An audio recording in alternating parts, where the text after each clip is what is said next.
Madridistas, I bring you unfortunate breaking news as earlier this morning it's being reported that Rodrygo and Courtois will be out for El Clasico this coming Saturday. And guys, this news just sucks. Like, there's nothing more I can really say about it. It continues to happen with Real Madrid. It continues to happen, across Europe. So many injuries have been just piling up, it seems, for so many teams. But for Real Madrid, the hits continue to happen. Earlier this year, we lost Camavinga for several weeks. Jude Bellingham got hurt. Vinny had a knock. Mbappe had a knock. Courtois already had a knock. Rodrygo, I believe, had a knock too in one of the games too. Not even to mention Danny Carvajal's horrible injury that we saw just a couple weeks ago. And this continues to happen. Now, I think partly this is due with the insane calendar that we are facing with right now. Having a Champions League game during the middle of the week and then going over in the weekend and then coming back right away and continue to play. And then it's not even just that, guys. It's the constant international breaks where these players are flying off to different countries, playing on different surfaces, and they have to play 90 minutes right away and then come back and they're playing once again right away.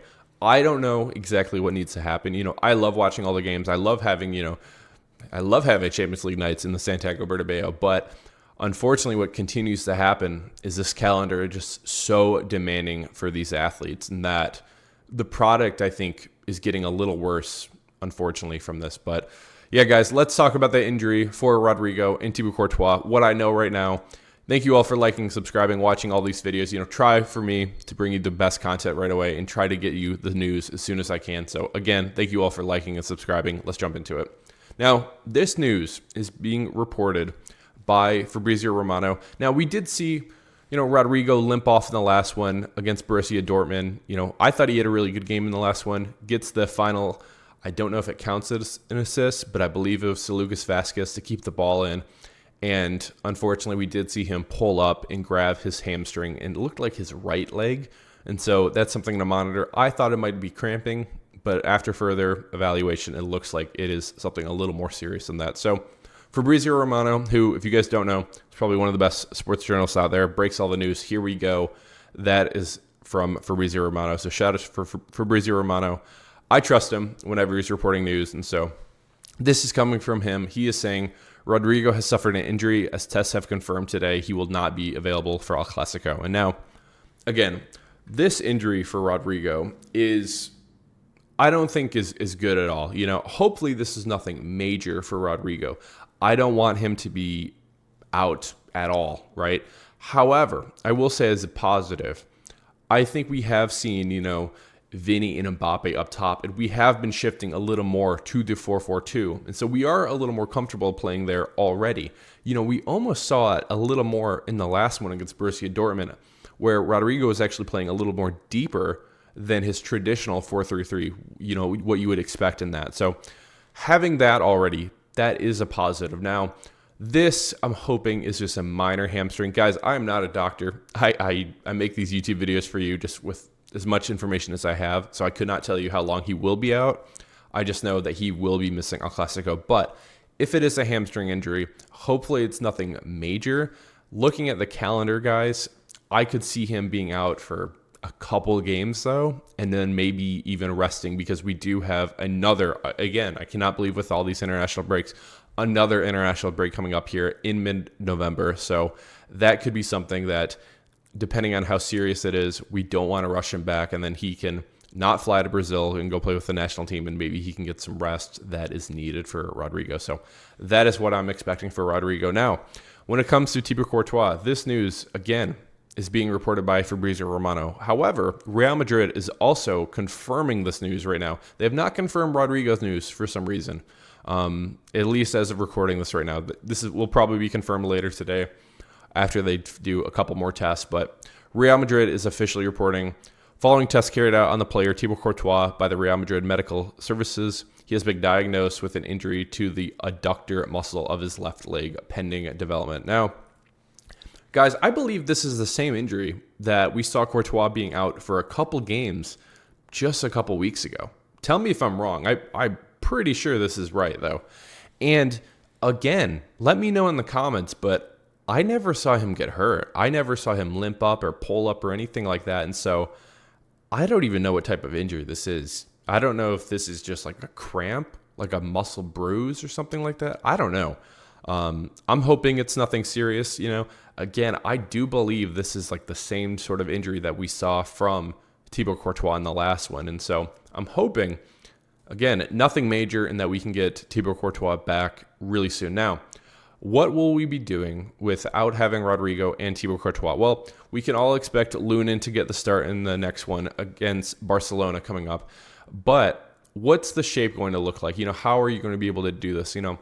First of all, guys, let me just tell you about Lunin, and then let's go take a look, guys, at the lineup. But Lunin last year, he came in after we did the, in my opinion, terrible mistake of actually choosing Kepa as first team player. I don't understand what we were doing there. I thought Lunin the entire time last year was way better than what Kepa was. After watching Kepa play for Chelsea for a couple of years now, I think he's terrible.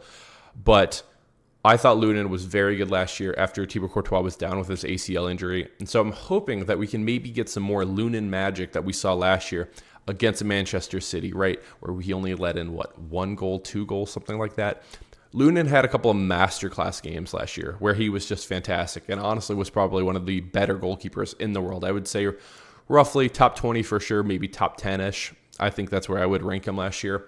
However, he did have a very, very poor Euro. So bad that Ukraine actually pulled him, and he wasn't even the starting goalkeeper for Ukraine last year, so during the Euros. And so hopefully it's better for Lunin, but this will be a major test coming up this Saturday in the Santiago Bernabeu against Barcelona, El Clasico, guys. Now, what can we expect? What does this lineup look like? Well, move over with me. As we're over here on Lineup Builder, I threw something together earlier today, and this is kind of what I would expect Carlo Ancelotti to roll out there. Now, is this what I would be rolling out there? Not necessarily. I'm going to be making my preview here very soon, so you guys stay subscribed to me if you haven't already. It'll be coming out very soon after I get a little more information to make sure nobody else gets hurt and kind of seeing where the rest of the team is. But match preview for Barcelona for El Clasico coming very soon. But this would be the expected lineup. I believe Carlo Ancelotti, if he's waking up today and he has to put it together, I think it might look something like this. Now, maybe you put Fede Valverde over on the right. I was messing with it a little bit. I think we might see something like this. And now, again, this goes back to the 4-4-2 that we have seen the past couple of weeks. Rodrygo, when he came back against Celta Vigo, he actually didn't start in that one either. And so we saw a pretty similar lineup here. Now, what I don't want to be seeing, what we did see in Celta Vigo is Vinny was a little deeper, Mbappe was up top, Bellingham moved over, and we kind of had, imagine with me, we kind of had three, wasn't exactly this, guys, but it looked something, I lost Bellingham. Okay, there he is. We had something more like this. And I don't want this at all. Like, this is not the vibe. This is not exactly what I want to be seeing. Bellingham needs to not be playing here. Now, a couple options I think that we could be seeing. Let's move everybody back. Too many players here. Let's see. Okay. I think we're better here. Couple things that we could be seeing. How can you substitute missing Rodrygo and helping on the attack? Because I think he was such a major help in the last one.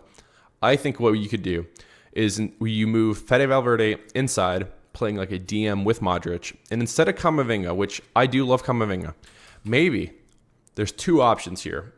I think you could play Arda Güler is one of them. One of them, you could play Arda Güler as a right center mid, and he could run in and help on the attack when Vinny and Mbappe are moving a little more fluidly. Vinny to the left, Mbappe more central, and then Arda Güler can kind of come up and whip some balls in, and he can link up with Lucas Vazquez. That is one of the options. Another option, guys, let me know what you guys think, which one you would prefer. These are early thoughts that I have, is maybe instead of Arda Güler, that we could possibly see Endrick. We could possibly see Endrick come in, and maybe he could either start as a right winger, and the lineup could look a little more like this. Because here's the thing, with Endrick, he did start at Palmeiras sometimes as a right winger.